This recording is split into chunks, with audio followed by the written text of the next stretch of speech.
Welcome, crypto enthusiasts, to the Independent Reserve Podcast. We're up to episode 25 of the Independent Reserve Podcast. Special guest today, Chad Warner, Sydney Swans legend. We've diverged away from crypto, going to talk non-stop footy today. Welcome. Thank you very much. It's been fun. So far, yeah, you got grilled before, so I know you're doing a bit of media today. You got this chat with me now, but before, good friends at Bitcoin.com grilled you about your crypto knowledge. Yeah, I went all right. Pretty not new to the game. Not new to the game. Yeah, that's the way to say it. There was, so when we, Independent Reserve and Bitcoin.com, when we first started working with the Swans, our CEO and actually our two CEOs went along and met the team, and they asked the boys, they said, is anyone at the Swans into crypto? And apparently, D's nuts were doing the rounds. yeah, back then, right? I think Ryan Clark had a bit of it. Yeah, he loved it. I'm not sure how it's going right now, but what was his sales pitch? Oh, he didn't really. I don't know. I'm not sure if he pitched it to everyone. I think he just showed us when it was doing well. So that was pretty much the pitch, was that it was going up. Did anyone else follow suit? I'm not sure. I hope not. Yeah, right. I hope not as well. I look at the price chart. I don't think he's done too well. Okay. Hopefully he got out. Yeah. And well, stuck to footy because he probably didn't make it rich on the way back down. Yeah, on the D's nuts. Yeah. Well, all right. We have to start with you, Chad. A bit about your background. How does a boy from East Fremantle find his way over all the way here, leading the charge for the Sydney Swans, doing really well? How's it been? And how did it all start for you? Yeah, it's been a huge journey, really. Yeah, like I said, East Freo.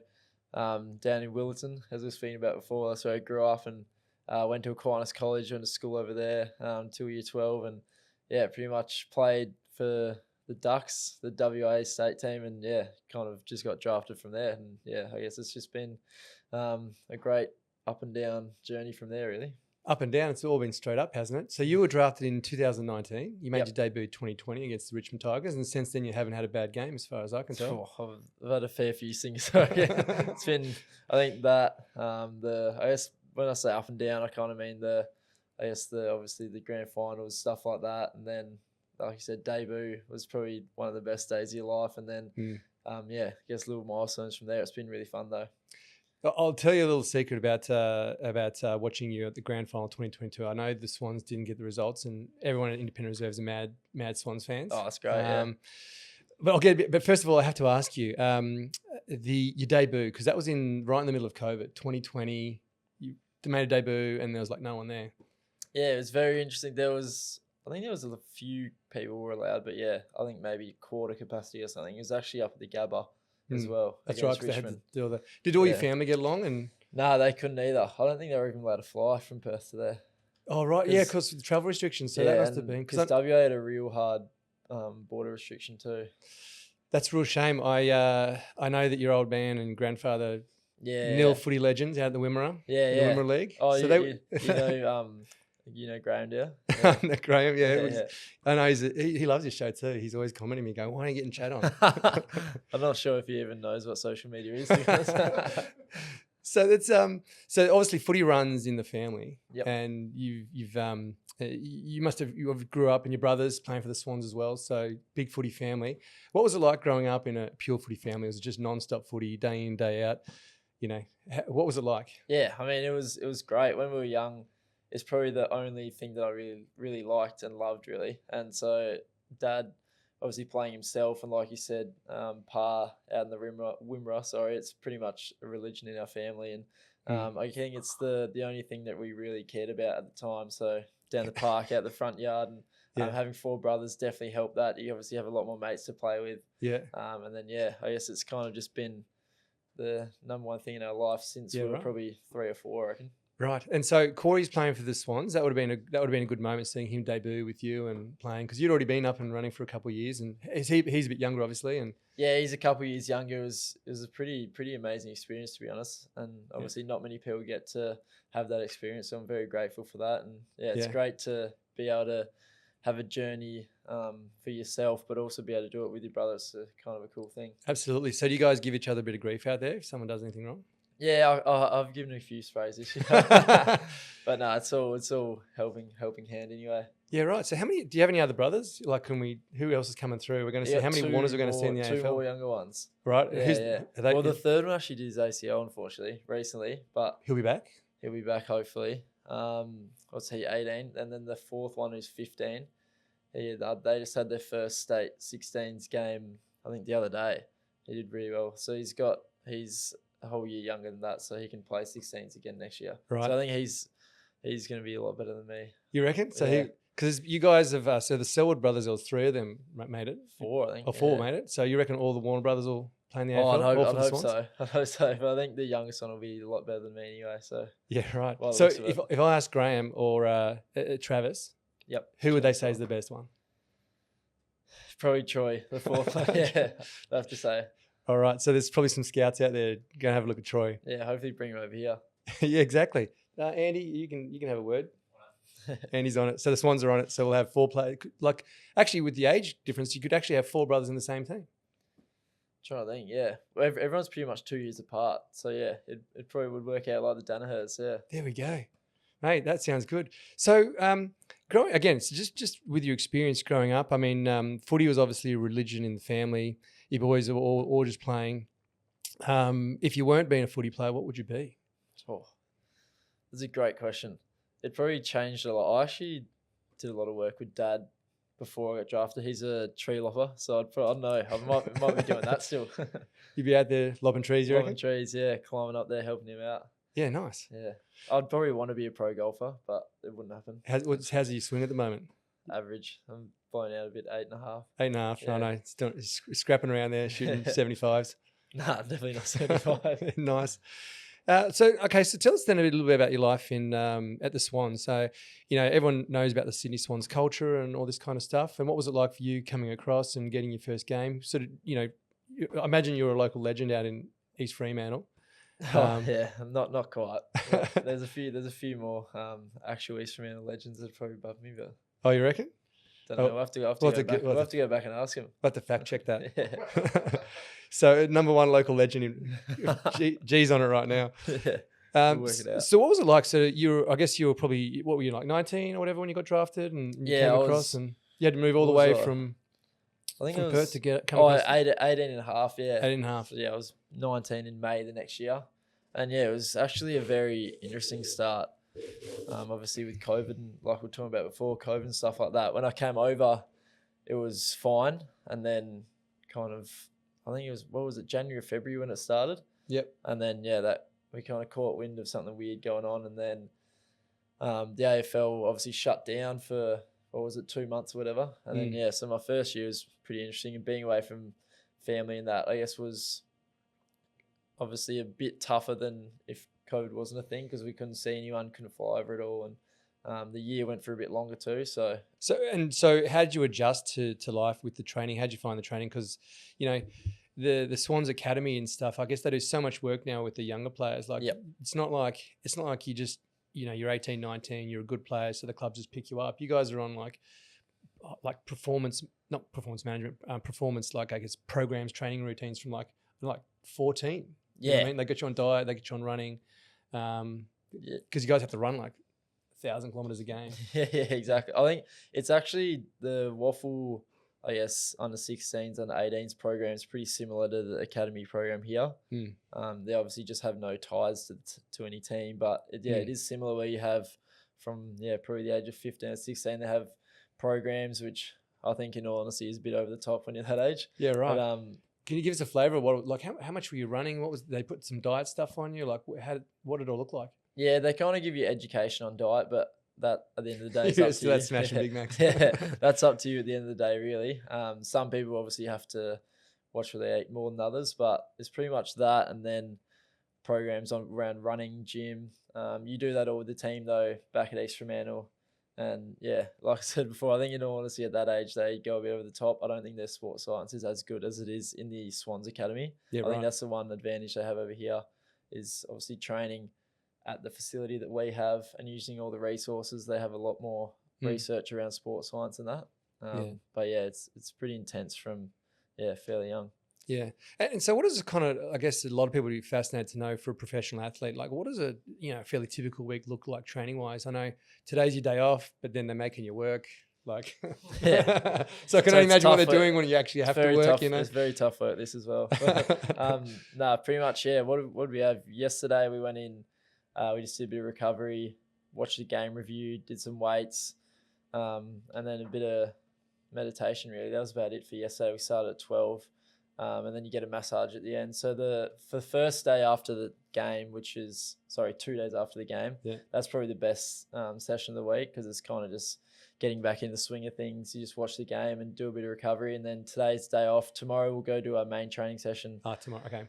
And then Thursday? We'll probably just chill out, do a bit of a run around to the captain's run, and then another massage, and then to the game Friday. So the 6-day breaks between games, which is what we have at the moment, is probably the most chill. Oh, right. So you're not actually they don't sort of push you every day. I guess they got to do the recovery. Yeah. The in season, it's all about recovery, but if you're on that point in pre-season, it's totally different scenario. Yeah. Oh, right. So because whenever you see, the Swans training, it's always you guys running and looking buggered because you've run 40 kilometers or something, and then that's actually your pre-season. That's only pre-season. Yeah. Like tomorrow, which is our big training day in season, maybe do 3K. Oh, right. 3 or 4, because it's short break as well. Gotcha. Yeah, it's pretty just recovery based in season, really. Okay, and a lot more strategy work and talking through work. Exactly right. So maybe skills, strategy, just watching the opposition, watching your own clips, and that's pretty much about it. Yeah. So what's it like when you're watching with the boys? Is it down to work, or you're just actually watching and giving each other a few tips, a few feedbacks? If someone does something good, you get around them. No, definitely. Second time. That's probably the main part about being in a team as well, is the recognition and celebrating little things, celebrating things that people have made an effort for, things that people have done right. It helps you, I guess, to create a relationship, but it also helps you. I know the person who's doing it, they feel great and they want to do it again as well. Yeah. Okay. That sounds awesome. I mean, we often hear about the Bloods culture, and I've been fortunate enough to meet a couple of Swans. Again, there's a story in that. I'll have to get back into later. There was out in the town, was it? I was out and about in the town, so I don't know if I'll knock their names in. I was more. My behaviour was worse than theirs at the time. I had to apologise for some of it, to be honest. But everyone's fascinated to know. So I guess, there's a lot of that just come from honest feedback with each other and supporting each other and pushing each other. How do you sort of categorize it? Yeah, definitely. I think at the moment we've actually recently brought in a little bit of I'm not sure what you call it, just a bit of an exercise where each week we go up to anyone at the club, really, whether it's staff, players, mainly players, and then off field or on field, you can challenge someone on what they, maybe if you think there's something they can improve on in any area, you go and that's the one part, go and ask someone for advice and then go and reward someone. So those three kind of things is what we look to do each week. And it is hard, I guess, to do all the time, but when you notice things, those three things is kind of what we try to aim for. Yeah. Yeah, no, it's fascinating. I mean, there's so much stuff that even regular businesses, even our business, can learn from, that cultural aspect. This is not to do with AFL. Actually, a good and a rugby league player who I know pretty well, a guy used to captain the Canberra Raiders, Alan Tunnell. Yep. And tremendous bloke, and he'd always talk about how his journey and all this kind of stuff. And one thing I remember he told me, and I was like, man, if that's not leadership, and I'm sure this happens around the Swans and in team sports really well, is one thing he did when he first got to the club. He told me this story, which is where he went around to, he wrote on a piece of paper, just dot points, went around and worked out what he could do to support all his teammates, and went around and made promises to all the teammates he was going to do, whether it was like putting pressure on the kicker or tackling or making that extra effort or whatever he was going to do, and said, here's the commitment of what I'm going to do for each of you. Yeah, and that's what he went out and did every week. Yeah, and I was like, man, that's a great example of leadership, and it sounds like that's the kind of stuff you guys do 100%. As well. It takes a lot of effort, but yeah, it's worth it. Yeah. That's awesome. All right. So importantly then, last season, we won't talk about all of it until the grand final. I think we don't know how that ends. But this season, a few more challenges. I mean, I've been to all your home games and you guys look close, but, just maybe a little bit something extra. Like, how do you reckon the rest of the season goes? So what do you guys need to do to get back in the top 8 and challenge again? That's good. I think the big, obviously, point was having a lot of players out. Whether it was injury or suspension, I think then gradually getting Millsy and Cunno back for, I think, the Richmond game it was. And then after that, getting Errol, perhaps Joel. And then we've still got a few more to come now. So I think that probably was the biggest part. And then I think prior to that, though, our ball use wasn't great, going inside 50. And then I think, to be honest, the main thing, like you're saying before, the culture, I think around the club, off-field standards, whether it's the locker room, whether it's going out and doing appearances and stuff, I think we were kind of letting standards slip a little bit there. So I reckon. Yeah, we had a big meeting not long ago about all that stuff, and I think we're back on track with that, which is great, because a lot of that does translate on field, to be honest. And yeah, I think it's working at the moment. We've had 2 nice wins in a row. Absolutely. I think we're going to make a really good run after that. And a nice big win. So Friday night, you got the Dogs this week. Yep. So you're shaping up well. Yeah, I'm very, very keen for that. They're obviously very informed. Got some great players. They probably got Ed Richards, probably one of the best, highest rated players in the comp at the moment. So it's going to be on. Yeah, it's going to be on. Yeah. Mate, I've loved watching you go in the midfield. The story I was going to say, I know in 2022, I tipped you guys to win. I was backing you all the way. Of course, I had a bunch of bets on, but the only one that came off was my Chad Warner for 22 possessions or more. Oh, that's great. So there you go. Even though it didn't quite go to well, like you were absolutely my number one star that day, mate. Oh, perfect. got me over the line. Nothing else went right, did it? Unfortunately not, but live and learn. All right, so time to just have a bit of dirt then on the Swans locker room. Like, who have you had to give a G up to this year? You talked about getting standards back up in order. Have you been out there giving the boys a bit of cheek? Trying to think. Trying to go around the room. Lizard's always fun. He's a cult classic, isn't he? No, Everyone loves him. He's a cult hero. Everyone love him, and yeah, no, he's always good fun. But yeah, he loves a bit of fun all the time, and you kind of got to give him a kick up the arse every now and then. I reckon over the last 4 years, I've been to all but maybe 2 or 3 home games. So it's been awesome to like get along and watch you boys. So obviously you probably don't hear as much from the crowd as we do because you're too busy out there playing. Yeah, but Lizard, whenever he gets the ball, like I don't know if he notices, but the whole crowd it's crazy. You knows hear it. As soon as he touches it, everyone just starts roaring. Yeah, especially when he's running. Yeah, when he runs it, everyone loves it because he's just got that flowing effect at the mullet. Yeah, and he's a sight to behold. Yeah, it's amazing playing with him. Yeah, I'm surprised you don't all just stop and watch him. Yeah, but I guess you've got to keep playing. Sometimes you kind of do. You like just watch all that, and you're like, oh crap, I got to actually get in there and help him. Yeah. Yeah, I know. He gets out there and runs it. No, you love. You know who reminds me of, and man, because I'm old. I grew up in a place called Temora, which is rugby league heartland, and I've heard of Temora. Yeah, Temora, yeah. So a lot of the boys who go through there and are playing rugby league. But AFL, has been growing. Luke Bruce is from Temora. Yeah, plays for Hawthorn. It's been growing, and it's right on the border because like half the area likes rugby league, half the area likes rugby league, half like Aussie rules.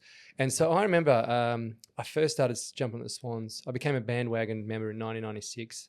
And I was like, because I didn't grow up watching footy, everyone's like, you've jumped on the bandwagon, but I've watched, I reckon 90% of games. That doesn't mean I'm no longer a bandwagon. I'm an actual supporter, or you have to be born into it. No, I reckon, well, how are they going? How are the Swans going in 96? Well, that's here's probably the thing. A good question. This is the thing. That was the year they made the grand final against North. Oh. No, I reckon you're right.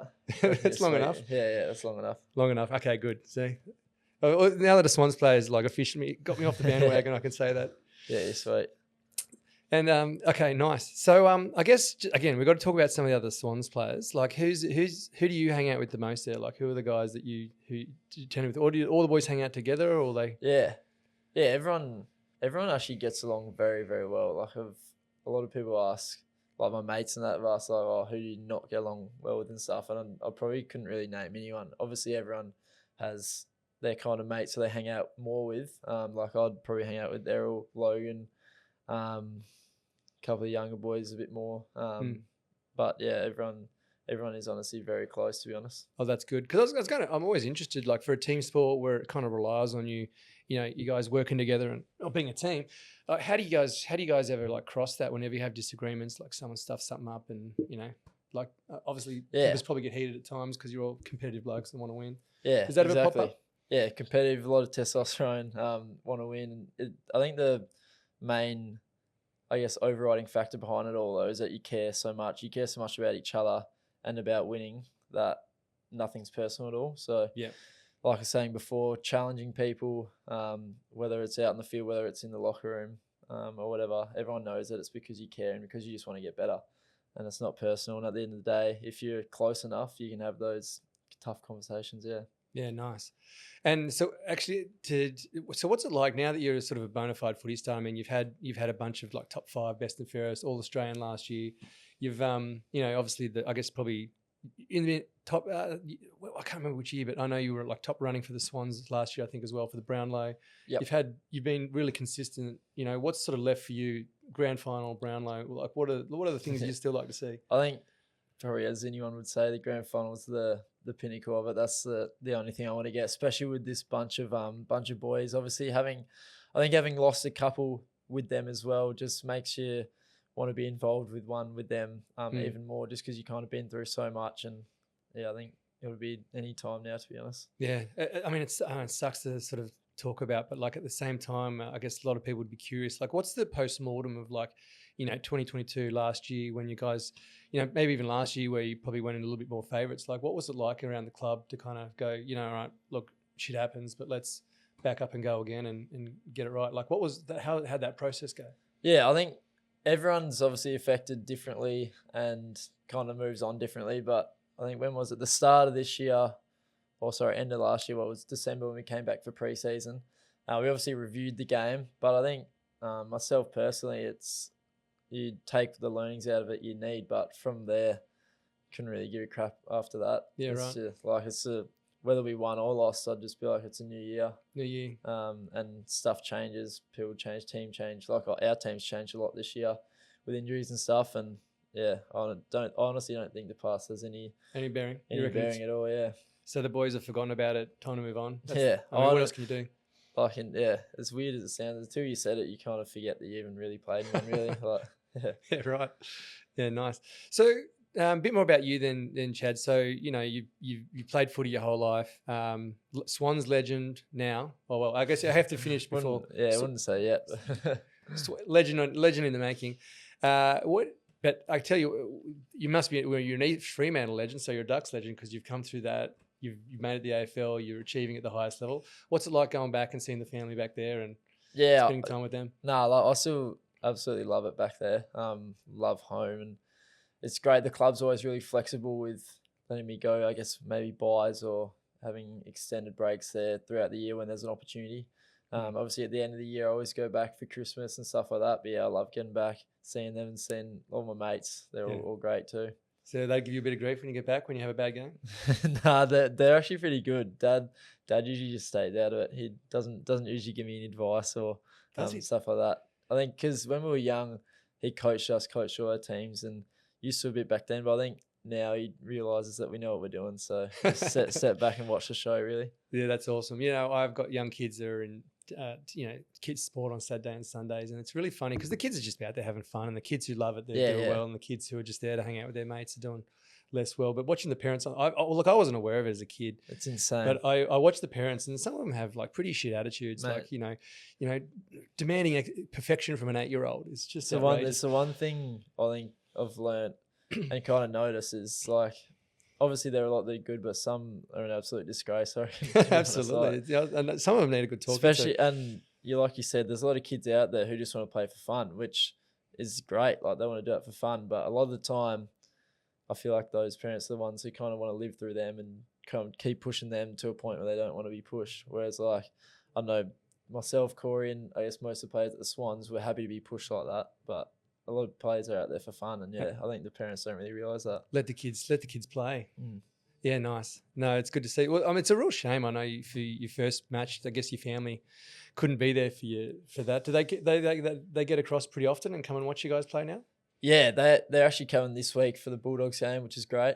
And then usually probably about 5 games a year, I reckon. And then we play in Perth twice this year, which helps. They'll be at those ones. But yeah, they're frequently over, which is great. Frequently over. Yeah.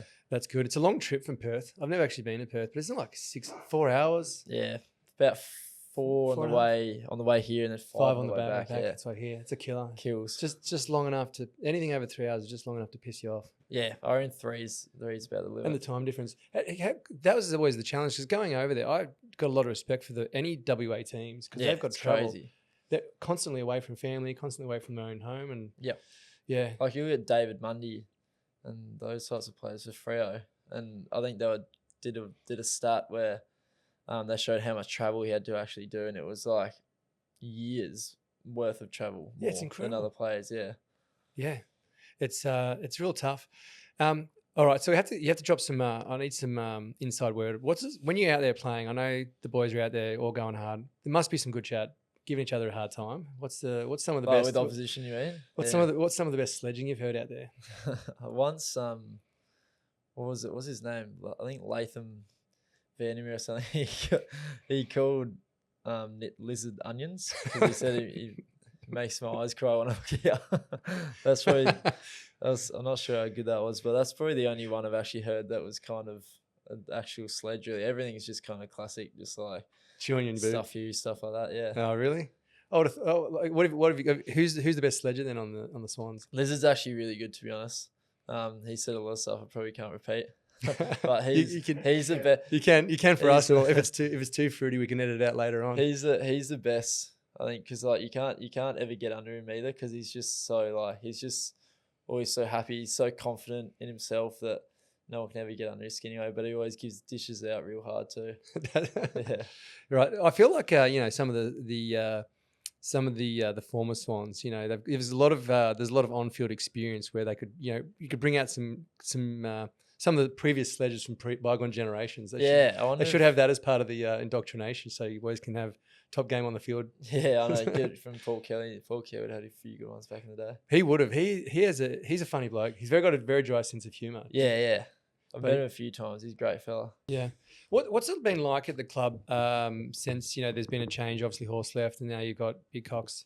Like, what was that transition like? And did you notice some different leadership style, or was it? Yeah, it's definitely different. I think from the start though, it was very seamless. Coxie was our assistant coach. He has been for a while now, so I think he has a lot of things he's learnt from Horse that he's kind of carried over, which is great, and then kind of just put his own swing on it and just his own personality, his own way of doing things.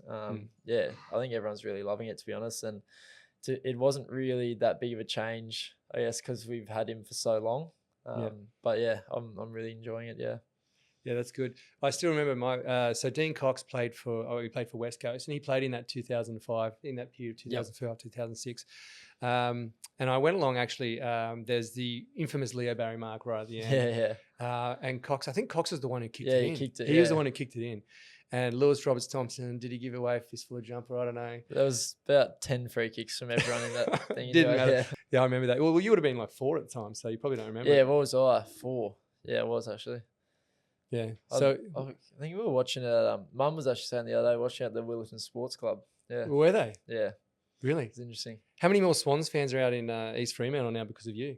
Oh God, I reckon probably only our family. we were all Geelong supporters that got converted to Sydney. I was going to say, what were you, a Geelong fan growing up? Yeah. I guess that makes sense if your family's half from Nil. Yeah, from Nil. Yeah, that's pretty much where that came from. Really? When was the last time you get out to Nil? We actually went after gather round this year. So when was that? About April. We always played Friday night, and then we hired a van, mum and dad and all that, and then drove down to Nil, from Adelaide. It's only about 4 hours from Adelaide. So it's going to be formidable. Some country footy teams are not going to know what hit them. So if you boys are all roughly the same age, at some point you're all probably still going to be playing footy after you've all retired from the AFL. Yeah. You're going to pack the minivan and just pick a team and just make them the next dominant bush league for the next 30 years. Depends how much cash they're paying you out in the country. They pay an absolute bucket now. Do they? Like, there's a lot of, like for ex-AFL, there's a lot of country, like rich country teams paying $3,000 a game. Really? Upwards of that, yeah. That's all lucrative. cash as well. It's all crazy, cash. yeah. Yeah, because you see it like it's so good, yeah. You see on a bunch of like Instagram, like Baseline Footy, and a few of these ones that document sort of local footy. Like Tom Hawkins is out there now. Yeah, and a bunch of these guys would still be killing it. Paid heaps. Yeah, right. There's a couple out in WA that probably not as much as the Victorian ones, but they're still paying heaps as well. Heaps as well. Well, there you go. So you basically can play footy until it's actually kind of interesting because the like Waffle and a lot of the state league games like that, a lot of players are actually just binning the Waffle and just going straight to the country because it's paying a lot more. Yeah, it's crazy. I'll tell you what, because I mean, even if you're at the level where like you're in the draft, but maybe you don't make the draft, or maybe you've been doing a couple of years in like the reserves for an AFL, you're still a bloody good footy player. Yeah, you know what I mean? There's a lot, like there's so many great players out there that either have retired or from the Waffle and Sample and that who didn't make it, like they're all still way better than probably the amateur players anyway. That's probably why they're paying so much. Yeah, because I mean they've done all that extra training and they've had that coaching at the elite level, and going back to playing bush footy would be like be pretty easy carving up. Yeah, it'd be carving up for them. So okay, so we have to wait and find out who's going to. So you're going to be a mercenary. You're not going to go back to nil and. I've never lived in nil before, but I actually don't know. Don't know what else is going on in nil except for I reckon I'd want to keep playing for fun, but I'm not sure how many. I might have a year off and then see after that. So there you go. Well, what are you going to like? I guess it's too early because like right now it's footy, and I mean, what AFL players play through this? I guess a lot of these days with the nutrition and health and stuff, a lot of the players get through to even early 30s. Yeah. Well, probably mid-30s. I think mid-30s. You look at Lance, who finished. What was he, about 37 or 38? Yeah, and he's a massive big body as well. So I think it shows. Yeah, like you said, with the science and all that, how long players I think can play for, even though the demands are a lot higher. Which reminds me, I was going to say, you kicked the ball to Lance when he kicked his thousands. Yeah, it was interesting. Yeah, and that would have been a pretty good moment because, I mean, we hadn't seen a good pitch. I can't call it a pitch invasion. I remember talking to some players, like Andy and a few of the guys, and, you know, everyone knew that it was going to happen. Yeah, right? yeah. Everyone knew it was going to happen, and there was extra security, and I guess you guys had a plan for getting off when he kicked it. Yeah, well, we didn't really have a plan to get off. It was kind of just find the security guards. Yeah.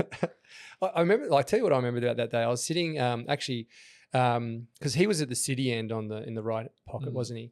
And I was kind of directly back, so I was kind of not you know, what am I saying? I'm getting all tongue tied. Directly across the field from him. And I remember when he came in to kick it, because all that electric, you guys had the game in hand. I think you're playing Geelong, and you're already up by about 100 points or whatever. So like, yeah, that was the best. It was part. just we didn't have to hold on at the end. You didn't have to hold on, so it was all just about seeing Lance kick that 1,000th goal. Yeah. And I remember because every time he went near the ball, the whole stadium was electric. You guys probably felt it. It was ridiculous. On the field. Even I think before that, the couple goals he kicked before that, it was just every time he had the ball in his hands, I swear he'd just kick it. And he just like the presence that he has, he's just never letting it not happen that night, I reckon. Yeah. It was and it had to be at the SCG. But I remember when he came in for the kick, as it left his boot, like the ball hadn't gone through yet. It was on its way. There was already people running on. They were about 20 metres from him, I reckon, as it hit his boot. Yeah, and I've never seen anything before. So we were, from where we were, we could kind of see the whole field. And guys were running, and girls were all running onto the field. And once one person went, everyone was just on. It was just a domino effect after that. And I was thinking, if the ball hadn't met, you would have, hadn't gone through, you would have had 1,000 people on the field. I actually don't know if anyone would have known if he missed, to be honest. By that point, it was too far gone. Oh, imagine if it's grazed the post and they had to go to a goal review or something like that, but it sailed through. And it was just crazy because then everyone I've never seen, I guess there's, 50-odd thousand people, and like within 30 seconds, like there was 5,000 people on the field. And then you guys, I guess, were just like, people were just getting around Lance, I guess. How'd you guys did you guys have to get to him? He got lifted up on some shoulders, I think, by the general public, which was pretty cool.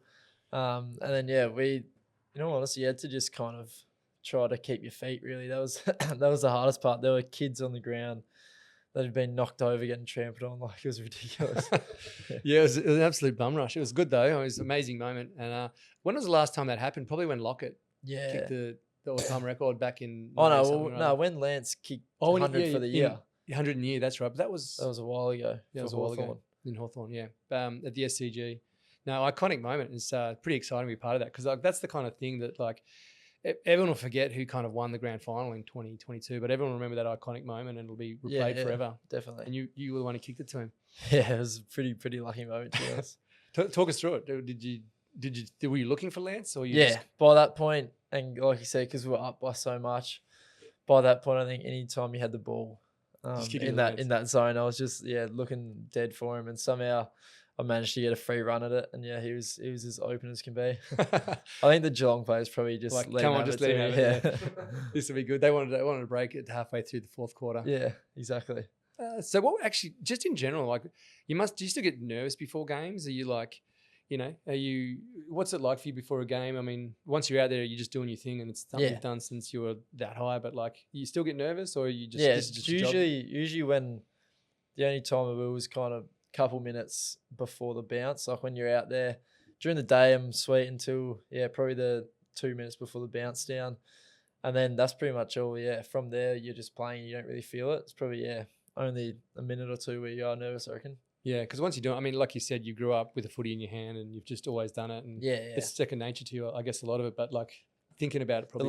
The level's obviously a lot different. But but yeah, I think a lot of players are a lot different though. They kind of think about the night before or all day. And it just kind of depends on who you are really. Nothing's right or wrong either. Yeah. And so like you kind of see it sometimes a little bit on the TV, but in those big moments, the person who gets it after the siren, like I guess in your mind, are you the guy who wants to be there having that shot after the siren to win it, or you're happy to I'd love to. I've never had one before, but I reckon I'd absolutely love to, yeah. So isn't your 100th this week? Yeah, this week. Yeah. Oh, there we go. Yeah. So number 100. So you'll get you up on the banner and stuff. You'll get a call out. It'd be pretty nice. So you can't have a shocker this weekend. Nah, no, there's no option but to play well. For your midfield style, you've always been known as kind of like you really hard over the ball. Hard running style. Slick with the ball in hand. Great kick. Like, what kind of do you ever think about that kind of like that, or you just like naturally that's what when it comes to your playing style? Yeah, yep. Do you kind of like think about like how you want to play the game, or is it just you're just doing what you've always done? Yeah, well, those things that you mentioned, that kind of your strengths and the things that come naturally, I guess they're the things that you don't need to put your focus on during game as much. I think my focus during game is more on the defensive side of things and stuff that like I guess the controllables, like connect with teammates, make sure I'm light on my feet. Those are kind of the main things I actually really think about, because the rest that you naturally comes here will come, and then the defensive side and stuff like that, I guess you got to put more emphasis and thought into. So you're thinking out there going, who can I crush? How can I get a tackle? How can I put pressure on them? Pretty much. How can I stay light on my feet? How can I react first? How can I connect with my teammates? Yeah, stuff like that really. Yeah, awesome stuff. Well, I'm not very good at footy, so I'd have to think about everything. And then I still wouldn't be able to pull it off even after I thought about it. Think about what you can control, really. I've always mentioned it. Lasanka was his co-founder. He played AFL. He's a really sort of naturally gifted sports player in general, but he'd only played a handful of games. And he said he played for his uni. He was in his early 20s. He played a bunch of guys who were like Swans Academy side. They're all 16. And they were going to go up against him and his team from the university in their early 20s. They got smoked by 150 really points. Far out. Just all the old fellas that were at uni. All the old fellas at uni just got, I reckon they were probably in the fight for about 3 minutes, and then the guys just ran past them. But he said it was just phenomenal to watch. And it always makes me think, like the players coming through, like at your level, like where it's the best of the best. You know how they often have like in golf, like top level golf, it's like how many regular footy players would it take to keep Chad Warner contained? Like, you know what I mean? Like how many regular players would it take to beat LeBron? Like it'd be like 10 or something, you know what I mean? Yeah. Like how many LeBron's a different beast again, but how many regular footy players would they need to put on you to stop you from getting 40 in the game? I don't know.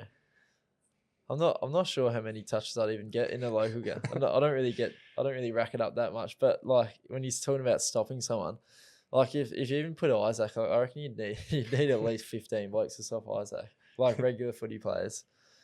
And then Errol, you'd need probably even more just because his running capacity. Yeah. Like it would be interesting. I haven't really played on an amateur player for a while. It'd be embarrassing to watch. Like, I mean, if the 16-year-old boys in the academy are just whipping full-grown men, I'd hate to think what you guys could do. Yeah, it would be interesting. I would love to see it. Just out of curiosity. We just had the US Open. They had Oakmont, which was considered one of the hardest tracks. And the conditions as well. It was ridiculous. It would have been tough. Even if you're off 8, mate, you would have had 120. I would have shot easily, probably more. They had a guy, actually, because, Justin Thomas had that question. He said, because everyone was speculating it, if the pros are doing it that bad, it's guys like Scotty Scheffler shanking them, then what's it going to do to an average bloke? And they had so the ESPN, I think, decided they had a guy who was off like 0.5. 0.5, so basically a scratch player. They put him out there and he shot like 96 or something. Yeah, exactly. He just said once you're in the rough, it was just, you just couldn't get it out because it's the cabbie was just too tough. I'd shoot probably 150. I reckon I would too. Okay, then on that note then, so when you are playing out there, so I mean, players have to look after you, but who are the toughest blokes that you have to play on week in, week out? Probably, Mark Spontapelli is probably one of the toughest. We got him this week as well. Yeah. I think I actually don't mind playing on the bigger blokes, to be honest, because I can use my feet a lot more. I think I actually match up with them a lot better. Yeah. I think the Toby Bedford is actually a real tough one for me, I found, because he does a bit of a tagging role and he's lightning on his feet. So usually I can beat people with my feet, but I He's can't pretty really quick. beat with my feet. Yeah. So Yeah. he's probably the toughest, I reckon. So he's the toughest. And if who are you? Who would you call out as being who got the wood on then? Who are you I the know worst what you nightmare mean. for? Oh God. Call them out. I'm sure they're watching. I don't know. We'll tag them. I usually play well against Carlton. All right, Yeah, Carlton. that's probably my favourite one. Yeah. We'll put a big tag on your back next time you play. Yeah, Do you exactly. have to play them again this year? Nah, I don't think so. Okay, well then Unfortunately, they'll forget about that next year. Yeah. Yeah, nice. All right then. Well, okay. So we have to talk a little bit about sort of. Thanks for sharing heaps about your footy career. Right. When it comes to working with sponsors, they put they do some media stuff for you now. Do you have to get involved much on the corporate side of the Swans, or is it just your focus? As the playing group, do you guys generally get involved in working with partners and other brands? Like, how does that go? Yeah, it's an interesting point you make, because we've got a lot of corporate partners, whether it's companies, whether it's player sponsors, whether it's people who donate to the club, and you have a few events with them. We have a foundation lunch where you go and meet a few sponsors there, and then I guess other people who donate to the club, and BNF events, I guess jumper presentation. That's events where you kind of have all those people mingling, and I guess from a corporate point of view, and you said you have much involvement with them, I guess it's up to yourself really, if how much you want to network and how much you want to kind of get out of it, and whether you want to put the effort in. Yeah, I think it's really valuable though. Yeah, awesome. Thanks for coming on and doing the presentation. So do you, because it's I know you guys are busy, so it's always good to get some insights, particularly from a fan's point of view. I mean, we watch you guys go around every week, and we can assume when we hear stories about after each game, it's always been fascinating to me, like how you guys kind of deal with it and how you guys sort of process coming back next week, because the fans feel it, your fans love it. There's a lot of passionate fans out there. And hearing directly from the players makes a big difference, I think.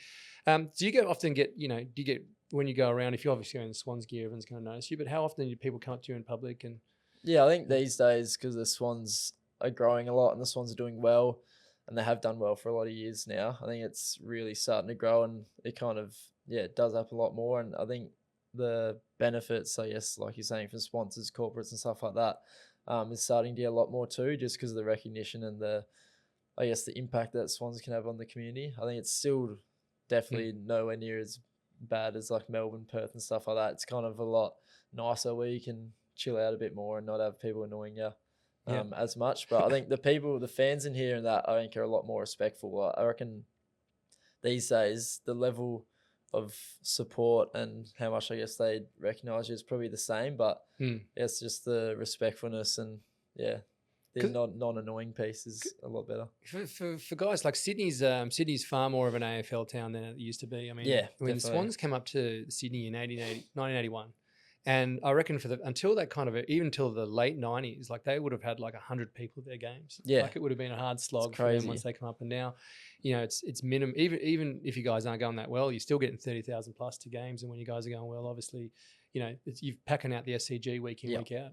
And there's so many, and I guess just because a lot of people have fallen in love with the AFL, so the AFL's done a great job in a rugby league heartland, actually. Yeah. And you've got the Giants and stuff now. What would it be like though? Do you talk to many of the guys who maybe from Melbourne or like Perth, where everyone's just footy mad and every AFL player is a household name? Yeah. How did those guys go? Well, we have Joel Hamling who plays with us. He came from the Dockers, so a couple players who come from those kind of towns. Yeah, because it must be like, I imagine it must be pretty tough. Like, everyone has good and bad days, and if you have a bad day, and imagine being Perth, everyone will want to give you their 2 cents about what you should be doing as well. I guess that's the other thing. It's a great point you make, is when, I don't know, if the team's lost, even against Adelaide the other day, we were talking about it was kind of funny when we got pumped by 90 points, and then we were walking off, and the crowd down the race was still clapping us and saying good job. It was like far out. You almost kind of wanted them to rip you a bit more, but I think it shows how much they still love the game. But I think it's a lot better when you have a loss and stuff like that. Like the big clubs, you just absolutely cop it. Yeah, I imagine it must be pretty tough. It must be pretty tough if you've got a big club like down in Carlton, I imagine, because the footy fans down there are just... Yeah, especially at the moment with if they're not going super well and there's expectation. Well, I think and all they that kind were of stuff. even getting booed at halftime by their own crowd. Oh, Like it's it's tough. yeah, Because it's not like you guys are professional athletes, but at the same time, people forget that you're human. You can hear stuff from the crowd Yeah. if someone's yelling at you. Well, that's the thing, and it's like it's funny how people think that they always say, "Oh, the effort or the trying is not there," where it's like it's obviously not the case. It's just you're just trying in the wrong way. Like, you're trying exactly yeah. right. Yeah. yeah, And I can't imagine like at any level, at any club, the boys aren't out there giving it their best. And yeah, that's what I mean. It's I find it really interesting when fans talk about effort. I know, sitting in the crowd having a beer while you boys are running 22 kilometers And getting that, tackled. yeah, exactly. Yeah, I could only imagine. And it's, we'll get back to the point we were talking about before about parents, you need to remember it's a game and at the AFL level, it's arguably more than a game. You guys are professional athletes, but at the same time, like if you're given an honest crack and like, it's funny that, you can never be outplayed. If you've been outplayed, it's because you didn't put enough effort in, as opposed to going, no, the other team was just really good. Like, forget they're all really good players as well. Yeah, you kind of also, as much as we're in the business of winning, sometimes the opposition are just too good, and that's the AFL really. I've got my son, I think I've mentioned this a few times, he does jiu-jitsu, and I never did jiu-jitsu until he did it. Right. And he's really good at it. And I remember on the sidelines, you'd hear people yelling stuff out, and I don't know if they do it or not, but going out there and competing and just doing a hard work and just getting out there in front of a crowd and putting yourself on the line is such hard work. When I took it up because he did, because I was like, I need to kind of learn because he does it, I'm like, man, this is really hard. And all I do is get smashed out there. So I feel like anyone who's willing to be you guys actually needs to go and run like 5 minutes at your pace. And, you know what I mean? Really learn. Jiu-jitsu would be even harder. Well, not for me. I just have to get crushed and curl up in a little ball and get beat up and tap. Just tap out. Yeah.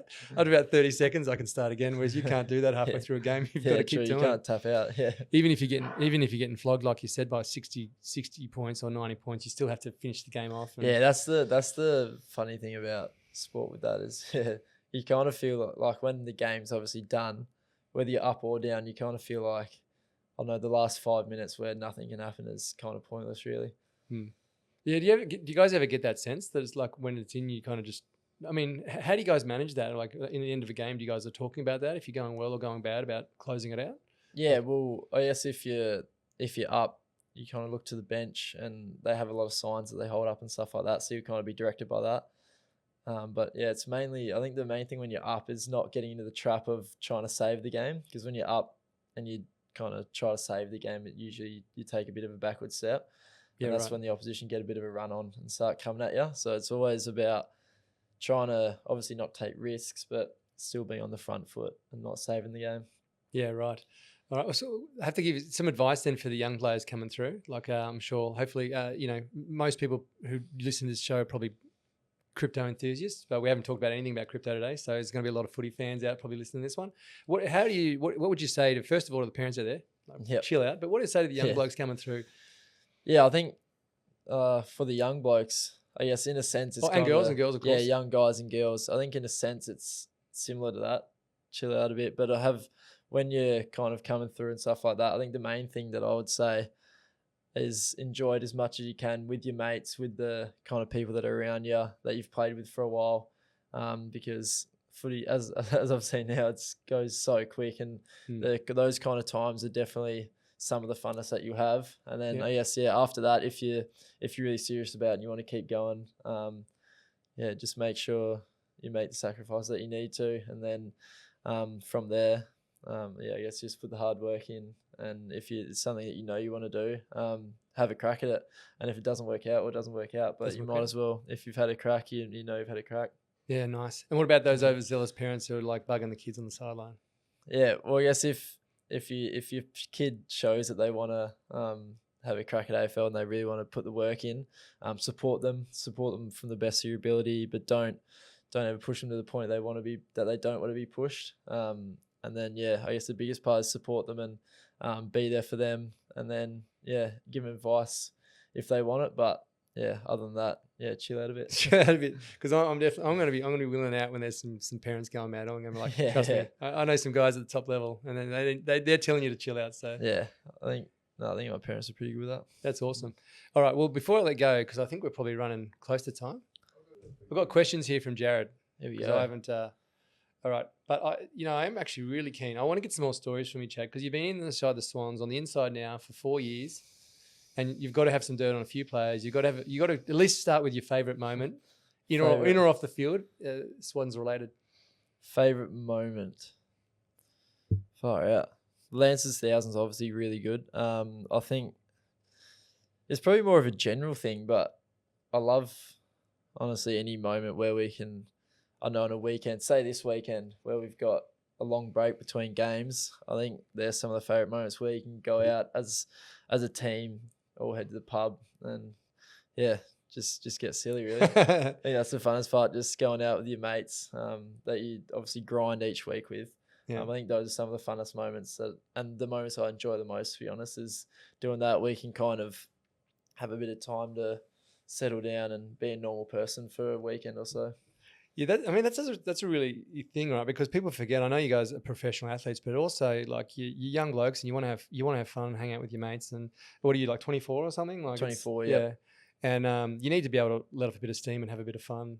So, I mean, I guess with the challenge with mobile phones and all this kind of stuff these days, it's almost like, back in the early days when I remember seeing an article, it was like Murray Wiggle has a beer because like back in, certain people it's like, because he's obviously and he's out just having a beer at the pub. He's not doing anything silly. He's just out having a beer, being a regular bloke, and like his front page of news, Murray Wiggle has a beer. It's like. That's hardly outrageous, but like it's outrageous that it's in the paper.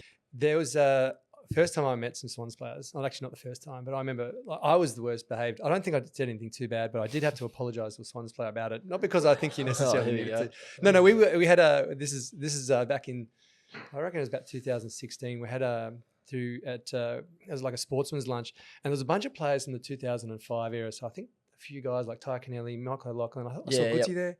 Lewis Roberts-Thompson was there. Like a bunch of guys I'd seen on the TV, and man, like. You know what? It was I had come in absolutely hot from the lunch, and it was funny because I was having a chat and I was mostly fine, but I was having a chat with Mickey O'Loughlin and all the boys were being super respectful, well behaved, and I was the one that was like, yeah, the guys just taking up some beers with the Swans, and like, mate, just leave us alone. I'm like, anyway. I won't tell you exactly what happened. I'll tell you off. Yeah, tell me offline. But like, fortunately enough, just through some connections, I was actually at a dinner with one of the guys later on, and I apologised for my exuberant behaviour. Let's put it that way. I went home and had a snooze in the garden. Oh, hell. It was vomit all over yourself, did you? Oh, it wasn't quite that bad. No, but there was probably the one experience. But I was out there, and the guy was really interesting because I'd never met Ty Kennelly before, Irish lad, and loved a good time. And he was like exactly like you said, he was able to come out, had a couple of beers, but then he had to go. He had to go and run his family and all that kind of stuff. Yeah, exactly. And it was great to have a real personal element to it. But like they were actually really well behaved. The funny thing is, like, I guess people always ask, but most of the time, all the boys and all the players and stuff like that, they are really easy to get along with as well. Like, even for random fans or random people, that everyone's happy to give them the time as well, and I just hang out with them, and they're very easy to get along with no matter who you are. Yeah, no, absolutely. Hey, I've got to ask these questions because Jared asked me one. It's a really quirky one. If we go back to the time where you were in COVID and they had those creepy cutouts of like people. So you made a debut, and like half the people were like creepy cutouts to make it AFL decided to make it look not so empty for the TV people. Yeah, and then there was about a quarter of actual people. Yeah, it was weird. I didn't even remember that till you said that. Yeah, dude, it must have been weird looking at that. I think they at the very start, when there was not allowed anyone as well, they had like fake crowd noise and stuff as well. That's right. Which was interesting. Yeah, after the goals, fake crowd noise and man, it's a shame that your debut was in. Oh, I guess it should be memorable for the fact that it was so peculiar. Yeah, I didn't really care, to be honest. I was just happy to be playing. Actually, to be fair though, because we would have had an away crowd for that first game, so it was probably not that bad that there wasn't anyone there. But yeah, the home crowd, you'd definitely rather have them there. No, real good. All right. Well, I know you got to probably get on with the rest of your day. Like I said, appreciate you coming in on your day off. What's the AFL doing? I thought you're supposed to give the boys a day off every now and then. Just don't mention it. Don't mention it. Don't mention it. I'll call the AFL PA up. No, it sounds like you're having fun. So thanks heaps for coming in, Chad. It's been really, really great to get some insights about what life's like as an AFL footy player and all that kind of stuff. So good luck this weekend. We'll be there watching you, and cheers. We'll see you there. Hope you have a good win, eh? Thanks, Chad. Absolutely.